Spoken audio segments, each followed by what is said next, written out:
Now, today's tip comes from a reader question. This is Alice. And Alice wrote in and asked, Doug, what do I do to clean up something in my past, something that's been bothering me and just kind of feel like it's holding me back? And what's something I can do when I can no longer talk to that person? So Alice goes on to share a lot more information in her question. And this person happens to be somebody, it's a family member who passed away. And she feels like it's holding her back. So how does she clean that up? How does she clear the air there? And it's a great question and something that's talked about often. So one simple task you can do, and this goes for all of us. Oftentimes there's people in our lives that have hurt us or have wronged us in some way, or at least that's the way we feel, or we've done this, we've wronged them, but they've passed on. They've moved on one way or the other. Either we can't find them because we've just lost contact. We've done our due diligence. We've looked on social media, email, contact friends, and tried to reach out to clean up our past. Or two, they passed away. And so we also can't speak with them there directly. So what can you do to clean that up? Because it is really important. And what she's talking about here is it weighs on us, right? We take this negative energy and this energy of regret, of hurt, and blame. And really what we're doing is playing a victim role. And when we play a victim role, you're not allowed to be the author of your own story, or you're not allowing yourself to be the author of your own story, because really you're blaming somebody else. You're saying outside circumstances are in control and I'm not.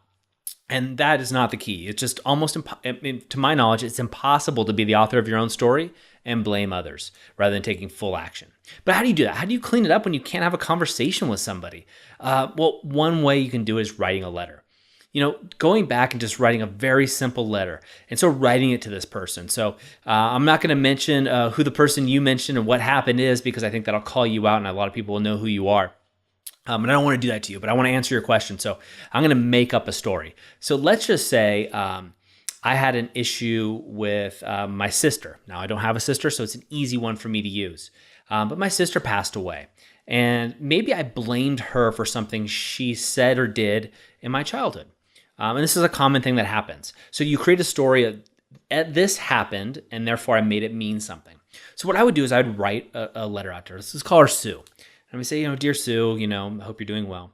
Back when I was 10 years old, you stole all my toys and burnt them all. And then you beat me up all the time. Or I don't know, I'm making this up and it's really hard for me to make it up on the fly because I'm really trying hard not to use, the reader's example, which is tough because it's on the forefront of my mind. But what you want to do is you want to write that letter and then take responsibility. So it could be something along responsibility like, I no longer hold you accountable for that and my actions in my life and the way that I took it. Yeah, you burnt my toys and that happened. That's factual. But I made it mean that you didn't love me. And I realized that I grew a lot from that because by not having those toys and going through that whole thing, it really allowed me to do some personal development and growth on my own, which has allowed me to have deeper relationships with other people. So I wanted to thank you for that. I never thanked you. I always blamed you for what you did to me when I was 10 years old and all the things that came about that. But now I learned that that's actually a lesson. And because of that, I've grown to be such a greater man than I would have been. So when I'm doing this is I'm writing this letter out and I'm taking full responsibility for what I made those actions mean. Now I'm not apologizing, right? So I'm not apologizing. I'm not saying, you burnt my toys. And again, a horrible example, but the first thing that came to my mind, you burnt my toys. It's not your fault. I'm not saying that at all, because there's some horrific things that happen. And I'm not saying you have to do this with everybody, but I made you burning my toys mean something, right? I've created a story. This is often what we do, right? I create a story, it means this. And the stories aren't necessarily always true, but what it allowed me to do, right? What's the growth that you got out of that with this individual? Now, most likely, this person did something to you, but if you did something to them, you have a chance to just to straight up apologize. Say, hey, Sue, I'm really sorry that I burned all your toys when I was 10 years old. I was going through and talk to them and tell them what's happening. I was going through a lot with our parents' separation. And I didn't know how to cope with it. And I took it out on you and I really apologize. I wish you were here so I could show you because out of this development and realization, I grew X, Y, and Z. So what you're going to do is you're going to take full responsibility for everything that happened. And that doesn't mean that the other person is not responsible at all. You're taking full responsibility for your actions and the scene that was set up within that.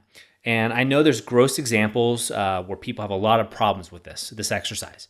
And that's up to you to decide. I'm not going to get here and get into a philosophical debate. There are certain actions I just think are unexcusable, but you can still take back ownership, and not take responsibility, but take ownership of saying, you did something gross to me, something really, really bad. Rape is one that comes to mind right away. Getting beat up, picked on in school. You could just simply say, I'm no longer allowing you to have that power over me. I've become, in your case, I've become this phenomenal woman who's continuing to grow herself, to continuing to search within myself and become better and better despite what you did and what happened. And I'm fully letting go of that past. That past story no longer controls me. I'm moving forward in my life. And you can write that story down. Now, what do you do with this once you've written this letter? Well, what I like to do with it is burn it. Maybe I'm a little bit of a pyro, but I've seen this exercise done a lot, is I actually like burning it and watching it disintegrate. And something happens, I think, subconsciously when we see that which we create destroyed, especially if something bad in the past, it kind of feels like it leaves us, right? It's ephemeral. It just goes away. This is something you can do with all aspects. Now, if this person was alive, and in your case, it's not, but if they were alive, I would encourage you to reach out to them. Reach out to them, and what happens is it's not for them, right? You're not doing this for them. You're doing this for you. Now, if you wronged somebody, you should reach out to them for them as well. But again, you're not playing the victim role, and you shouldn't put the victim role upon them, right? You're not going to take away something. So if you did something to somebody, don't make them a victim, but go ahead and apologize. Apologize and take full responsibility, 100% ownership for your actions. Now, also, you take 100% ownership for your feelings. So if someone did something wrong to you, take ownership for those feelings. If you're hurt, you're sad, you're angry, that's you. You can change your feelings and change your perception on any environment that you're in. Some are harder than others, and I get that. However, you can change it. So once you take 100% ownership, write all that down, burn it is my recommendation. Of course, you just throw it away, tear it up, whatever you want to do, because you can't mail it to them because they're not around anymore. So go ahead and do that. And then once you're done with that whole process, relax. Breathe and journal about it. And that's the key. I think really going through that whole process of writing that letter and taking 100% ownership of that is the key to freedom and the key to moving forward. So I hope that helps you. And the rest of you listening to this, I hope that helps you as well. If there is somebody in your life that has wronged you or done something wrong, or you feel like you've wronged and you're not able to reach out to them, do it through this method. It's very simple and it's going to release a burden. Oftentimes we don't think it bothers us, and that's really because you've been carrying that around. It's like if you're 30 pounds overweight, and you're like, yeah, it's not that big of a deal. Well, once you lose that 30 pounds and you feel how much lighter you are, if you grab a 30-pound weight, you're like, holy cow, this is holding me down, and I didn't even know it. Same thing emotionally happens to us. So I invite you to try this exercise. I've seen it work for a lot of people, and it's just one that can really set you free. That's it for me today. I'd love to hear how this works for you. So please respond and let me know. And for the rest of you out there watching or listening to this, I'd like to hear how this works for you also. And if you have other tips and tricks, send them my way, and I'm happy to share those out as well.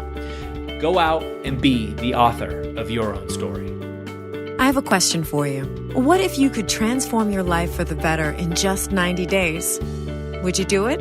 Our 90-Day Game is an online program and community created for people like you who are ready to make a shift and take those dreams and goals they've been talking about for years and turn them into a reality within 90 days. Go to authorofyourownstory.com/90-day-game and turn your goals into reality. And don't forget to be the author of your own story.